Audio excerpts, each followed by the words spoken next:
Саламатсыздар ма? Менің атым Индира, менің жасым 42-де. Мен блог жүргізіп бастағаныма 4-ші ай болып жатыр. Инстаграмда почти 10 мың оқырманым бар. Ютубты жақында бастадым. Инстаграмда ұзақ видеолар түсіре алмаймын, сол үшін ютубқа ұзақ видеолар салу үшін және қазақша тілде көп каналдар жоқ та, байқасам мен қарасам қазақ тілді каналдар көбінесе жаңа балалардың каналы, одан кейін перевод жасаған басқа елдің тілінен перевод жасаған каналдар. Сол үшін қазақ тілінде канал дамыса екен деген ниетпен бастадым бір жағынан. Сіздермен өзімнің білгеніммен, көргеніммен, өмірде алған тәжірибеммен, нәтижемен бөліскім келеді. Бір адамға болса да пайдасы тисе екен деген оймен, ниетпен. Мен бүгін сіздерге қозғайын деп отқан тақырыбым реальностьтан қашу. Мына шынайы өмірден дәл қазір осы жерде өмір сүрудің орнына осы жерді қабылдамай осы жерден қашу деген тақырыпты қозғағым келіп отыр да. Ол көп адамның басында бар жағдай. Қазіргі таңда өкінішке орай қазір кредиттің көп кезінде, қарыздың көп кезінде, қиыншылықтар болып жатқан кезде көп адамға оңай болып жатқан жоқ. Мен оны жақсы білемін, түсінемін. Сол үшін осы тақырыпты қозғағым келіп отыр да. Мен ойлаймын, осы жерде дәл осы қазір осы өмірді сезініп өмір сүрсеңіз егерде көретін жақсылығыңызда, шығатын биігіңізде, нәтижеңізде көп болатын еді деп ойлаймын. Ол ақша жағынан болса да, материалдық жағынан болса да, рухани жағынан болса да, мына жүректің тыныштығы болса да. Сол үшін бір-екі мысал келтіруге дейін деп отырмын да сіздерге. Біріншісі, біз өткенімізде өмір сүреміз. Өткен шақта. Неге десеңіз, өткен өміріңде ауыртпашылық болса, қиыншылық болса, біреуге ренжіген болсаң, мысалға күйеуіңе ренжіген болсаң, көп әйелдер жазады да, менің оқырмандарымның 90% әйелдер, сол кісілер жазады. Мен баяғыда жолдасым маған измена жасаған еді, мен соны бала шағам үшін өмір сүріп жатырмын, бірақ кешіре алмаймын деп та. Мысал ретінде келтіріп жатырмын. Ер адамдарды білмеймін, ер адамдарда да көп қой негізінде проблема, айта берсем. Сол үшін өткен шақта өмір сүріп жүреді. Қазіргі шақта мына денесі өмір сүріп жатыр, осы қазір жерді басып жүрді, бірақтан да ақыл есіп мен, миымен, жүрегімен өткен шақта қалып кеткен да. Қазіргі сәтті сезінбей өмір сүру өте қиын деп ойлаймын да. Адамды бақытсыздық қалып келеді деп ойлаймын. Сол өтіп кеткен өкпе-ренішін қайта-қайта айту арқылы, өзінің миында айналдыру арқылы күнде стресске түсіп, күнде алға қарай жылжудың орнына өзін артта қалдырып жатқан адам қаншама. Одан кейін екінші бөлігі алдыңғы жақта өмір сүріп жатыр деп айтар едім, дәл қазір сәтте емес, алдыға шығып кеткен деп та. Ол қалай десеңіз, бір ай кейін келетін кредитті уайымдап жүрген адамдар бар. Ойбай, кредитті қалай төлеймін, ана қарызымды қалай жауамын, не болмаса квартирамды қалай төлеймін. Оның бәрі алда келатқан шақта, негізінде ол Аллахтың еншісінде, сіздің еншіңізде емес, Алланың еншісінде да. Соны қазірден бастап кімнің рөліне кіріп алдым деп ойласаңыз екен да, мысалы, мен кімнің рөліне кіріп алдым, мен не істеп жатырмын, маған Аллах қой ризықты беруші, неге мен Аллахтың кереметіне шек келтіріп жатырмын деген сияқты, неге мен өзіме келетін ризық несібеге өзім кедергі қойып жатырмын, тосқауыл қойып жатырмын алдыма деп ойлансаңыз екен да. Аллахтың берері көп та. Біздің мысалға миымызда қатып қалған жағдай, менің өзімнің опытымнан айта кетейінші, өмірімдегі тәжірибемнен. Қиыншылықты көп көргенбіз, өте көп көргенбіз. Өйткені біздің жас кезіміз балалық шағымыздан бастап тоқырауға тура келгенбіз да. Баяғы кез көп, барлықтарыңыздың естеріңізде бар шығар. Жаңағы бір қойға бір қап ұн ала алмайтын кездерді, нан жоқ кездер. Қазіргі біз малға беріп жүрген ұнымызды сол кезде содан нан илеп, нан істеп жегенбіз.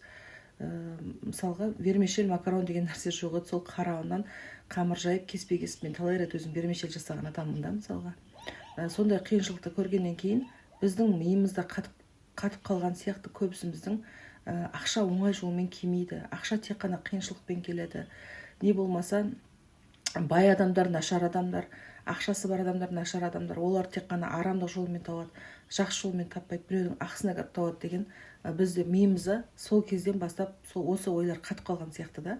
Бұл менің жеке ойым, әрине келіспесеңіздер де өздеріңіз білесіздер. Сол үшін айтайын дегенім, алды қарай шығып кетпей, алдыға қарай өзіңіздің алдыңызда келатқан ризығыңызды жаппай, мысалға, мен қалай кредит төлеймін, мен қалай қарызым төлеймін, мен қалай квартирамды төлеймін, не болмаса мен қалай баламды ертең оқуға жіберемін, мен бала мектеп бітірейін деп тұр, оны біз әлі мектеп бітірмеген баламыздың алдағы өмірін, оның үлкен қалаға барған кезде оған қандай біз көмектесе аламыз, біз көмектесе аламыз ба, ол оқып кете ала ма деген уайымға кіріп аламыз. Алдын ала қарап тұрсаңыз да, әлі ол жағдай біздің басымызға келген жоқ. Ол бала әлі мектеп бітірген жоқ та. Сол үшін айтқым келгені, сіздер алды қарай шығып кетпей, алдыға келатқан өміріңіздің еншісін Аллахқа тапсырып та, мысалға алдымда келатқан жағдайдың бәрінің не болатынын бір Аллаға тапсырып солай өмір сүрсеңіздер екен деймін да. Дәл осы сәтте, осы қазір өмір сүрсеңіздер, әлдеқайда өмір сүрулеріңіз жақсы болар еді деп айтар едім. Одан кейін айта кететін жағдай, сіздің ойыңыз, сіздің өміріңіз негізінде. Бұл мен айтып отқан жоқпын, мен шығарған жоқпын, ғылыми дәлелденген техникаларда, мысалға сіздің ойыңыз, сіздің өміріңіз, сіз не ойлайсыз, соны өміріңізге шақырасыз. Оған бірнеше мысалдар бар да.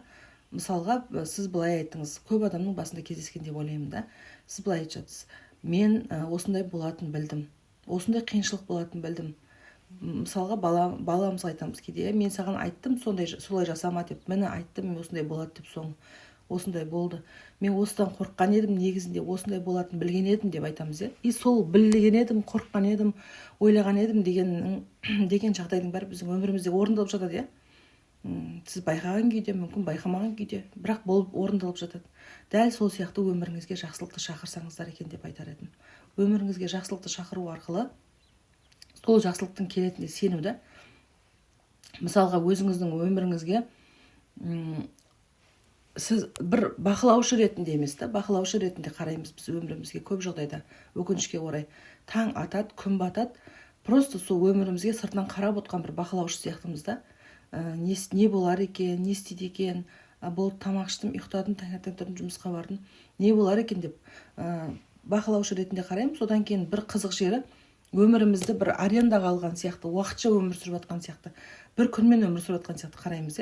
Жоспар жоқ, мән жоқ, мағына жоқ, алдыңа қойған мақсат жоқ, өзіңе өзің сенбейсің, өзіңді өзің кінәлайсың, өзіңді өзің жазғырасың, өзіңді елмен салыстырасың, елге көре алмаушылықпен қарайсың, елдің бәрі сенен бұрын озып баратқан сияқты, сен ғана бейшара күйде артта қалып кеткен сияқты, сондай сезімдермен өмір сүресің да. Өкінішке орай, неге солай жасаймыз деп өзім ойландым да. Ойлана келе, негізінде біздің миымызда шектеу жоқ екен, шектеу өзіміздің қоятынымызға, жақсы өмірге лайықты екенімізге және жақсы өмірді біз сүре алатынымызға мен көзім жетті. Көзім жеткеннен кейін сіздермен осы видеоны бөлісіп отырмын, пайдасы тисе екен деп та. Жақсы ойлау арқылы, денеңді стресстен шығару арқылы, без конца былай стрессте жүгіріп, таң атқаннан бастап күн батқанға дейін уайыммен өмір сүрмей, таң атқаннан бастап, көзіңді ашқаннан бастап, мен қарызымды қалай төлеймін, аренданы қалай жауам, квартирамды қалай төлеймін, не болмаса басқа көп қой, қарыздарымды қалай төлеймін деген сияқты стресспен оянбауға және соған берілмеуге, өзімнің өмірімнің егесі өзім болуға өзімді үйрете бастадым да. Сол айтқым келгені, мысалға сіздер қазір реальностьтан қашып жүрсіздер, көпшілігіңіз да. Қазіргі сәтті мойындағыңыз келмейді, қазіргі сәтте өзіңізбен отырып байланыс жасағыңыз келмейді. Өзіңіз шынында қай жерде тұрсыз қазір, қандай жетістікке жеттіңіз, қайда бара жатсыз, алдыңызда мақсатыңыз бар ма? Соны да ойлағысы келмейтін адамдар бар да, өкінішке орай. Міне осы кісілер реальностьтан қашып жүрген жандарда. Ақша маған келмейді, ақшаға мен лайықты емеспін деп ойлайтын адамдар бар. Керек десеңіз, мен ақшаға лайықты емеспін, мен жақсы өмірге лайықты емеспін. Ондай менде болмайды деп өзін сендіріп қойған адамдар бар да.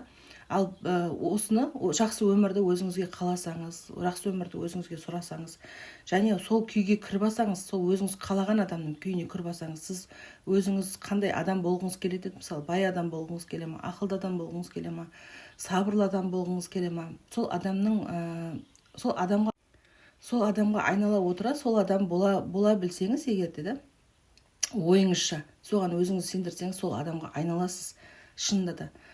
Мысалға, мен де өте қиыншылықтан шыққан адаммын, мен қарызда да болған адаммын, минуста да болған адаммын, стрессте де болған адаммын, онкологически ауырған да адаммын да, жалғыз басты ана болып қалып кеткен де адаммын. Бірақ мен шықтым ғой, мен шыққаннан кейін барлық адам шығады дегенге сенемін да. Неге мүмкін емес? Барлық нәрсе мүмкін. Біз барлығымыз бірдейміз. Мен ешкімнен артық емес, мен ешкімнен артық емеспін, мен ешкім артық емес. Біз бәріміз бірдейміз да. Барлығымыздың қолымыздан бірдей сол іс келеді негізінде. Егер де соған сенсек та, осыған қатты сенсеңіздер екен, реальностьқа қайтып, дәл осы жерде өміріңізге қайтып келіп, өзіңіздің өміріңізді бақылаушы ретінде емес, өзіңіздің өмірінің қожайыны ретінде, өзіңіздің өміріңізді қолыңызға алып, жауапкершіліктің бәрін қолыңызға алып, мына Аллахтың берген сізге өміріне, денсаулығына қиянат жасамай, соны пайдаланып жақсы өмір сүруге ұмтылсаңыздар екен деп айтқым келеді да. Өз өміріңіздің қожайынына өзіңіз айналып, осы жерде өткен шақта емес, баяғы өкпе ренішіңізде, жоқшылықта, уайым қайғыда емес, және алда келе жатқан жақта емес, қиыншылық болады менде деген переживанияны ойлау арқылы емес, дәл осы сәтте, осы жерде мен қайда тұрмын, қайда бара жатырмын, менің мақсатым қандай деген сияқты сұрақтарды қойып, және өзіңіз қалаған адамға айнала білсеңіз, сол өмірді сүресіз, сол өмірге келесіз, жайлап сол өмірге ақырындап келе бастайсыз да. Мысалы, тек қана бұл жерде айтатын жағдай, сіз тек қана айта беру, мысалға тілдің ұшымен, ауызбен айта береміз барлығымыз, мен осындай өмір сүріп жүрмін, мен бақыттымын, мен кереметпін, мен баймын, менің қарызым жоқ деп айту бәріміздің қолымыздан келеді. Бұл жерде тек қана олай айту емес, кәдімгі Джо Диспенза айтады. Джо Диспенза осы мида шектеу жоқ екенін дәлелдеген кісі ғой, мысалға кітаптар жазған, бестселлер болған кітаптар, сол кісі айтады, сіз радио волна сияқтысыз дейді. Кәдімгі радио волнаны былай бір каналға қойып қойсаң, сол жерден жақсы алады дейді да. Мысалы, тура сол радио волна сияқты болу керексіз да. Сіз сондай өзіңіз сондай энергия шығару керексіз, айналаңызға сондай сыйлау керексіз, махаббат сыйлау керексіз, жақсылық сыйлау керексіз. Өзіңіз тырысып, бүрісіп, ішіңізде кек сақтап, барлығына өкпе ренішпен жүріп, жетістікке жету өте қиын, әрине. Сол үшін әлемге не берсең соны аласың деп, сондай кәдімгі өзіңіздің жан-жағыңызды сәуле шашып тұратын, энергиясы жақсы, келешекке сенетін, ең бастысы өзіне сенетін, алдында жақсы өмір күтіп тұрғанына сенетін, соған қарай ұмтылатын, бір жан-жақты фокусыңызды жан-жаққа шашырату емес. Мысалға айтайық, үй, машина, анау, мынау деп бәрін алдыңызға қойып тастап, 10-15 мақсатты қойып тастап, соған қарай жүру емес. Мысалға, бір мақсатты алдыңызға дәлелдеп қойып, сол мақсатқа қарай жүру, тек қана бір нүктеге былай ұра берсеңіз, Аллах тағаламда айтады, мысалға, есігімді 99 рет ұрсаң, 100-сінде ашамын деген сияқты, сол сияқты бір нүктеге ұра беру арқылы, бір нүктеге баса беру арқылы, бір цельді алдыңызға қойып, сол мақсатқа қарай жүруді әдетіңізге айналдырсаңыздар екен.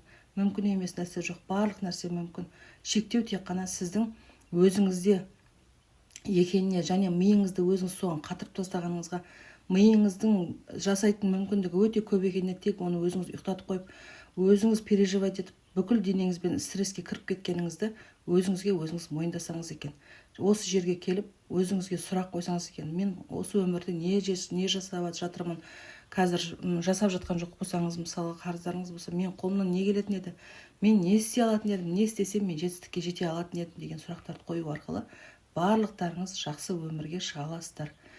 Тек қана тағы да айта кететін жағдай, бұл жерде тек қана айтып отыру аз, әрекетке көшу керек. Мысалға, таңертең түнімен телефон шұқылап, әлеуметтік желіде отырып, түске дейін ұйықтайтын болсаңыз, ол әрине болмайды. Таңертең ерте тұрып, ниетіңіз туралап, таңертең адам ерте тұрған кезде миы қалай жұмыс жасайтынын өзіңіз де білесіз, мысалға да. Тек қана өзіңіздің тәуелділігіңізді мойындап, шынымен телефонда, әлеуметтік желіде көп отыратыныңызды мойындап, соған өзіңізге шектеу қою арқылы, өзіңізді шектеп, көп нәрседен шектеп, мен түсінемін, адамның өзінің нәпсісін жеңу қиын, бірақтан да өзіңіздің жетістікке жетуіңіз үшін телефоннан, әлеуметтік желіден көп отырмауға, зиянды тамақтар ішетін болсаңыз, соны азайтуға, энергетик ішетін болсаңыз, одан бас тартуға, алкоголь ішетін болсаңыз, одан бас тартуға, көп нәрседен бас тартуға тура келеді. Өйткені оның бәрін алып жүріп жетем деген ол өте қате ұғымды. Сізде таңдау болу керек. Мен осындай жақсы өмірді қалаймын ба, осындай нәрселерден бас тартуым керекпін, бас тарта аламын деген сізде ішкі өзіңіздің тірегіңіз өте мықты болу керек, және қалауыңыз мықты болу керек. Оны ақырын жасауға болады. Бірден бәрін жасаймын десеңіз, выгоранияға түсіп кетесіз да, выгоранияға түсіп кетіп, арғай жасағыңыз келмей қалады. Сол үшін күнде бір әдетті қосып отыру, болмаса бір аптада бір жақсы әдетті қосып отыру, ол да сізге қиыншылық тудырып жатса, 10 күнде жарайды, 10 күн сіз бекерде өміріңіз өтіп жатыр ғой. Сол үшін 10 күнде бір жақсы нәтижеге шығаруды әдетке айналдырып алсаңыздар екен. Сол әдетіңіз арқылы жақсы өмірге жететініңіз ол анық, ол келеді сізге. Тек қана мысалы сіз ойлауыңыз мүмкін да, мен әлеуметтік желіде отырған кезде мен не істеп жатырмын, әшейін 10-15 минут былай парақшалап жаңалықтар көріп жатырмын ғой деп өзіңіз ақтауыңыз мүмкін да. Не болмаса мен біреудің өмірін бір көріп алайыншы деп, ана пәленше не істеп жатыр екен, мына блогер не істеп жатыр екен деген сияқты өзіңізді ақтап алуыңыз мүмкін. Солай өзіңізге қарсыласуыңыз мүмкін да. Бірақ жоқ, ол сізге керек емес, мүлдем керек емес. Жаңалықта керек емес, біреудің өмірінде бақылау керек емес. Оның артынан 5-10 минуттың артынан жарты сағат, 1 сағат, кейде 1,5 сағат уақытыңыздың сонымен өтіп кеткенін байқамай қаласыз. Сол біреуді аңдыған уақытыңызды, телефонда отырған уақытыңызды өзіңізге жұмсасаңыз, мысалға да, 1-2 бет болса да кітап оқысаңыз, миыңыз қалай жұмыс жасай бастайды. Жаяу жүрсеңіз, серуендесеңіз, таза ауада көп жүрсеңіз, таңертең ерте тұрсаңыз, в общем, дұрыс тамақтансаңыз, барлығы жақсы, ұйқыңызды реттесеңіз, солай отырып жетістікке жетуге болады осы өмірде. Осыған ақырындап келгендеріңізді қалаймын. Осы сөздерімнің бәрінің түйіні ретінде айта кетейін. Өткен шақпен келер шақта өмір сүрмей, осы шаққа оралсаңыздар екен, осы жерде өмір сүрсеңіздер екен. Осы өмір керемет, ешқандай қиыншылығы жоқ, өмірді қиындатудың қажеті жоқ, бәрін қиыншылыққа қарап, бұл өмірдің бәрі әділетсіз, мен дейтін жалғыз мен бейшара халде өмір сүріп жатырмын, бәрі маған әділетсіз, жұмыста да мен өзімнің орнымда жүрген жоқпын, мен негізі бұндайға лайықты емеспін, не болмаса мен бұндай жалақыға лайықты емеспін, бұндай өмірге лайықты емеспін деп өзіңізді өзіңіз жазғырып, күнде өзіңізге өзіңіз ренжіп, бүкіл әлемге ренжіп одан қалса, өзіңізді елмен салыстыруды доғарып, өзіңізге жақсы өмірге лайықты екеніңізді өзіңізге айтып, өзіңізбен келісімге келіп, давай бірге әрекет жасайық деп, ішкі өзіңіздің тірегіңізбен келісімге келіп, осындай нәтижеге жетуге болады. Сізден артық өмір сүріп жатқан адамдар, сіз ойлаған адамдар, мысалы, бәлкім сіз бақылап жүрген адамдар, әлеуметтік желіден көріп жүрген адамдар, олар бір басқа бір планетадан келген, жоқ бір ғалым, профессор, көп кітап жазған или көп кітап оқыған адамдар деп ойлайсыз ба? Жоқ, олардың бәрі дәл сіз сияқты адамдар, сізбен біз сияқты адамдар. Тек қана өзінің өмірін жақсы жолға бұра білген, жақсы әдеттерді енгізе білген, өзімен келісімге келе білген, өзіне солының бәрін жасатқан, ерте тұруды, дұрыс тамақтанды, спортпен айналысуды, кітап оқуды, өзін дамытуды, білім алуды өзіне жасата алған адамдар. Оның бәрі сізбен біз сияқты адамдар. Сол үшін біреуге қызығушылықпен қарап, біреудің өміріне көре алмаушылықпен қарап уақытыңыз өткізгенше, сол алтын уақытыңызды қайтып келмейді. Уақыт деген біздің ең қымбат ресурсымыз, ол орнына қайтып келмейді. Ақшаны сіз таба аласыз, ауырсаңыз емделе аласыз, бірақ уақыт сізге қайтып келмейді. Сол үшін осы алтын уақытыңызды тек қана өзіңізге пайдаланып, жақсы өмір сүрсеңіздер екен деймін. Мен сіздерге ешкім емеспін. Мен телефонның ар жағында сөйлеп отырған басқа бір бөтен адаммын, Маған сенбесеңіздер жасап көріңіздер, жасаңыздар. Барлықтарыңыз жақсы өмір сүруге лайықтысыздар. Сау болыңыздар.